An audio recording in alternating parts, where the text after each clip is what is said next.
जलते हुए घर के भीतर ग्रेस ने जिया को अपनी छाती से कसकर चिपका रखा था। उसका दिल उसकी पसलियों के खिलाफ जोर जोर से धड़क रहा था। आग उनके चारों ओर दहाड़ रही थी। चिंगारियां घने दमघोंटू हवा में भटकते हुए अग्निमय भूतों की तरह मंडरा रही थीं। पसीना उसकी भौहों से टपक रहा था। हर सांस के साथ उसकी फेफड़ों में जलन बढ़ रही थी, जैसे धुआं उसकी आत्मा को भी भस्म कर देना चाहता हो। उसे हिलना ही था।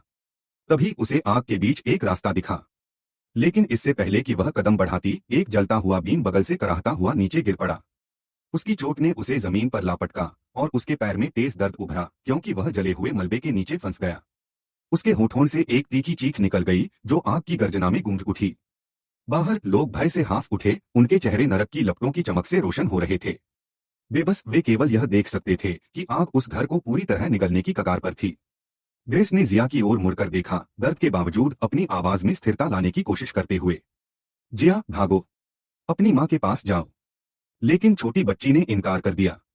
उसका कालिक से सना चेहरा आंसुओं से तर था और वह अपनी छोटी छोटी हथेलियों से मलबे को खींचने की कोशिश कर रही थी। उसकी सिसकियां आग की तड़तड़ाहट में डूब रही थीं, लेकिन उसका हौसला डगमगाया नहीं। ग्रेस ने दांत भींचे और अपनी आखिरी ताकत को समेटा। एक आखिरी हताश धक्के के साथ उसने अपने पैर को मलबे से आजाद कर लिया। दर्द की लहर ने उसे जकड़ लिया, लेकिन वह रुकी नहीं। उसने जिया को पकड़ा और उसे अपनी छाती से चिपकाया, बच्ची को ढाल की तरह बचाते हुए बाहर की ओर लड़खड़ाती हुई बढ़ी। आग ने विरोध में गर्जना की, उनकी एड़ियों को चाटने की कोशिश की, जैसे उन्हें अपनी भूखी गोद में वापस खींचना चाहती हो। धुआं उसके फेफड़ों में भर गया, जिससे वह जोर जोर से खांसने लगी, लेकिन आखिरकार वह बाहर निकल आई। ताजा हवा ने उसे लहर की तरह टक्कर मारी, लेकिन नुकसान हो चुका था। उसकी आंखों के सामने धुंध छा रही थी, उसके घुटने लड़खड़ा रहे थे। वह मिट्टी पर ढेर हो गई, अपने फेफड़ों में भरे धुएं को खांसते हुए बाहर निकालने की कोशिश करने लगी। ग्रामीण उनके चारों ओर इकट्ठा हो गए। जिया की मां अपने घुटनों पर गिर पड़ी, अपनी बेटी को बाहों में भरकर उसके बालों में सिसकियां भरने लगी, कृतज्ञता की प्रार्थनाएं बुदबुदाते हुए। लेकिन राहत का वह पल स्थायी नहीं था। एक नई आवाज ने ग्रेस की रीढ़ में सिहरन दौड़ा दी। पैरों की आहट, धीमी, सुनियोजित, अटल। आग की चमक के परे छायाओं से कुछ आकृतियां उभरी। हत्यारे। उनकी तलवारें टिमटिमाती रोशनी में चमक रही थीं, उनके चेहरों पर ठंडी, निर्मम अभिव्यक्ति थी, जैसे मृत्यु स्वयं उनके पीछे खड़ी हो। ग्रामीण भय से सहमकर पीछे हट गए, उनकी आंखों में आतंक की छाया गहरी हो रही थी। ग्रेस ने उठने की कोशिश की, उसका शरीर अभी भी धुएं और दर्द से कमजोर था, उसकी सांसें रुक रुक कर आ रही थीं। तभी हत्यारों के वार करने से पहले एक आकृति आगे बढ़ी। वूशी। उसकी मुद्रा अटल थी, उसकी नजरें रेजर की तरह तीक्ष्ण। युद्ध अभी खत्म होने से कोसों दूर था। अचानक उनके नीचे की धरती हिंसक रूप से कांप उठी, मिट्टी में मकड़ी के जाले जैसी दरारें फैल गईं। नीचे से विशाल जड़ें फट पड़ी, सांपों की तरह लहराते हुए हत्यारों के चारों ओर लिपट गईं और उन्हें अपनी जगह पर जकड़ लिया। हत्यारे छटपटाए, प्रकृति की अटल पकड़ के खिलाफ जोर लगाते हुए उनके हथियार जड़ों की छाल जैसी सतह से टकराकर खनक रहे थे। मार्कंडेय छायाओं से निकलकर ग्रेस के पास आया। वह हल्का सा झुका, चिंता भरी नजरों से उसे देखते हुए। तुम्हें चोट तो नहीं लगी? ग्रेस को जवाब देने का समय भी नहीं मिला था कि अंधेरे में एक हल्की सी हलचल हुई और हत्यारे छायाओं से बाहर निकले, उनकी तलवारें टिमटिमाती आग की रोशनी में चमक रही थीं। हवा में एक तेज सीटी की आवाज गूंजी। अचानक एक खंजर मार्कंडेय की पीठ में गहरे तक धंस गया। ग्रेस की सांस थम गई। मार्कंडेय, उसने भय से भरी आवाज में चीखा, उसकी आंखें आतंक से फैल गईं। मार्कंडेय का शरीर अकड़ गया और फिर वह अपने घुटनों पर गिर पड़ा, उसकी पीठ में फैलते तीव्र दर्द के साथ खांसते हुए। ग्रेस चिल्लाई, वूशी, मदद करो! उसकी आवाज में घबराहट घुली थी। वूशी ने बिना पल गवाए हरकत की। वह तेजी से आगे बढ़ा, मार्कंडेय की पीठ में धंसे उस विचित्र, घुमावदार खंजर को पकड़ा और उसे एक जहरीले सांप की तरह बाहर खींचकर फेंक दिया। खंजर मिट्टी में जा गिरा, उसकी धातु आग की रोशनी में एक बार चमककर शांत हो गई। मार्कंडेय, क्या तुम ठीक हो? ग्रेस ने चिंता से भरी आवाज में पूछा, अपने हाथों को उसकी घायल पीठ पर दबाते हुए। खून उसकी उंगलियों के बीच रिस रहा था, गर्म और चिपचिपा। मार्कंडेय ने दांत भींचे, दर्द को दबाते हुए एक कमजोर मुस्कान थोपने की कोशिश की। हाँ, बस छोटी सी खरोंच है। उसकी आवाज में दर्द की हल्की सी सिसकी थी, लेकिन उसका हौसला अभी भी अटल था। उनके पास सांस लेने का मौका भी नहीं था कि तीन हत्यारों ने एकाएक शूरिकेन की बौछार छोड़ दी। घातक तारे हवा को चीरते हुए सीधे उनकी ओर आए, उनकी सनसनाहट रात के सन्नाटे को तोड़ रही थी। वूशी ने तुरंत प्रतिक्रिया दी। उसकी तलवार धुंधली गति में चली, आने वाले शूरिकेन को सटीक और नियंत्रित प्रहारों से रोकते हुए। धातु की टकराहट की खनक युद्ध क्षेत्र में गूंजी, जैसे वह अपने आसपास की हर धमकी को चुनौती दे रहा हो। वह अपनी जगह पर अडिग खड़ा था, उसकी आंखें ठंडी और केंद्रित। फिर एक कदम आगे बढ़ते हुए उसने अपनी तलवार उठाई। उसकी मुद्रा में एक शांत घातक निश्चय था। हत्यारे उसकी ओर झपटे, उनकी तलवारें चांदनी में चमक रही थीं।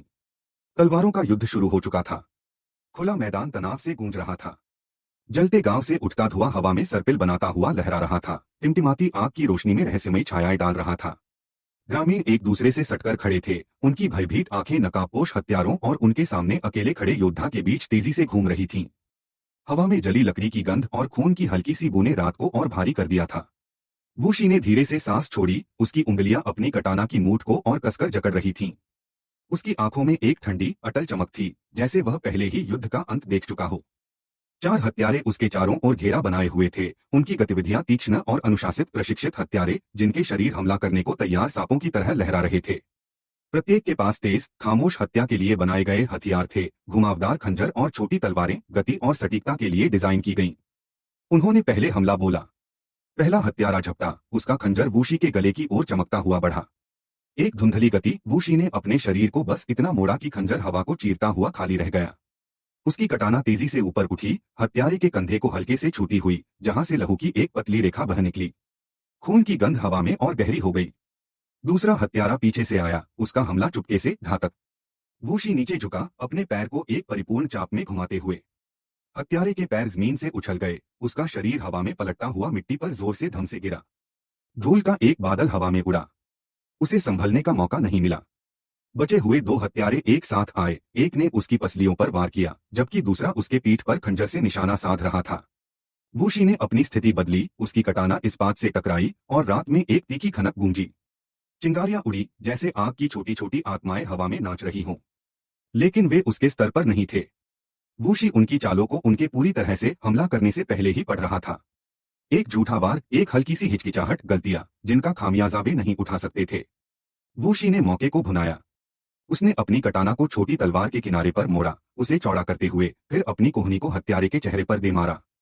एक घिनौनी चटक की आवाज गूंजी। वह हत्यारा लड़खड़ाया, चक्कर खाता हुआ। चौथा हत्यारा इस पल का फायदा उठाने की कोशिश में नीचे की ओर झपटा। वूशी ने तुरंत घुमाव लिया, उसकी कटाना नीचे की ओर चली। इस्पात मांस से टकराया। हत्यारा अपनी जांघ पकड़कर ढेर हो गया, उसका हथियार उसकी पकड़ से फिसलकर जमीन पर जा गिरा। दो हत्यारे ढेर। पहला हत्यारा, अब क्रोधित और घायल, अपने नकाब के पीछे से गुर्राया और एक खंजर फेंका, जो सीधे वूशी के दिल की ओर बढ़ा। वूशी ने पलक भी नहीं झपकी। इसके बजाय वह सिर्फ इतना मुड़ा कि खंजर उसकी पसलियों के पास से सनसनाता हुआ जमीन में जा धंसा। मिट्टी में एक हल्की सी थप की आवाज हुई। वह हरकत में आया। गति का एक विस्फोट, एक कदम, फिर दूसरा, उसकी कटाना हवा में सनसनाई। हत्यारे को प्रतिक्रिया देने का समय भी नहीं मिला, जब वूशी की तलवार ने उसके सीने पर एक घातक चाप खींच दिया। खून की एक धार मिट्टी को भिगो गई। आखिरी हत्यारा अब अकेला खड़ा, पीछे हट गया। उसकी आंखों में डर था। वूशी ने अपनी कटाना उसकी ओर तान दी, उसकी निगाहें ठंडी और निर्मम। हत्यारा हिचकिचाया, फिर मुड़ा और भाग खड़ा हुआ, उसकी आकृति धुएं और आग की चमक में गायब हो गई। फिर कुछ और हत्यारे सामने आए, लेकिन अपने योद्धाओं को देख ग्रामीणों में साहस भर चुका था, वे अपनी जगह पर डट गए।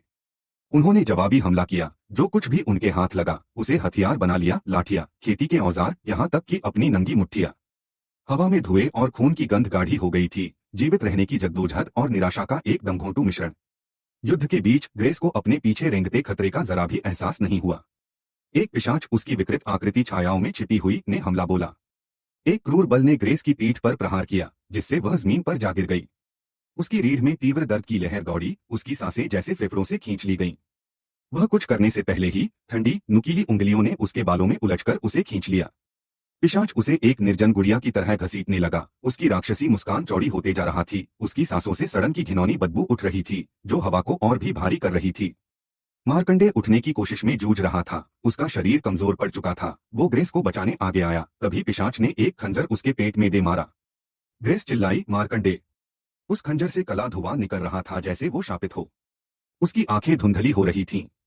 तभी एक चीख गूंजी, जिया की मां। वह पिशाच की ओर झपटी, उसके हाथ नाखूनों की तरह चीर रहे थे, मुट्ठियां जोर जोर से प्रहार कर रही थीं।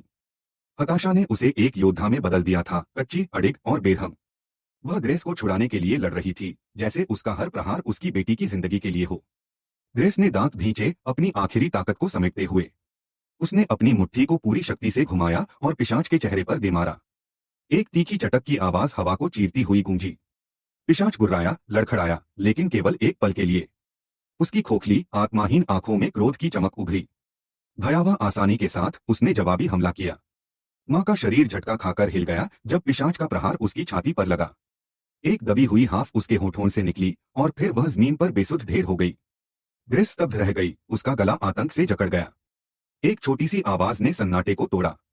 जिया, उसे छोड़ दो। जिया, छोटे छोटे हाथ, नन्हा सा दिल, वो पिशाच की ओर दौड़ी, उसकी मुट्ठियां भींची हुई थीं। उसने उसकी टांगों पर पूरी ताकत से प्रहार किया, बार बार। उसका छोटा सा शरीर कांप रहा था लेकिन वह रुकी नहीं। कालिक से सने उसके चेहरे पर आंसुओं की धाराएं बह रही थीं, फिर भी वह थमी नहीं। जिया, भागो, ग्रेस ने चीख कर कहा, पिशाच की पकड़ से छटपटाते हुए। भाग जाओ। लेकिन बहुत देर हो चुकी थी। पिशाच के नुकीले पंजों ने बच्ची की कमर को जकड़ लिया। उसके गले से एक घिनौनी हंसी गूंजी, जैसे मृत्यु का कोई भयावह गीत, और वह जलती हुई आग की ओर मुड़ा। नहीं, ग्रेस की चीख ने रात को चीर दिया, कच्ची और टूटी हुई। जिया छटपटाई, उसके छोटे छोटे हाथ हवा में लहराए, उसकी आंखें ग्रेस की आंखों से टकराईं, याचना और आतंक से भरी हुई। और फिर पिशाच ने उसे आग में फेंक दिया। एक पल के लिए सब कुछ थम गया। दुनिया धुंधला गई। आग की तपन, युद्ध की टकराहट, कुछ भी मौजूद नहीं था। केवल वह जलता हुआ दृश्य, वह छोटा नाजुक शरीर जो आग की लपटों में खो गया था। ग्रेस सांस नहीं ले पा रही थी। उसका सीना दुख रहा था, लेकिन कोई चीख नहीं निकली। केवल सन्नाटा, केवल खालीपन।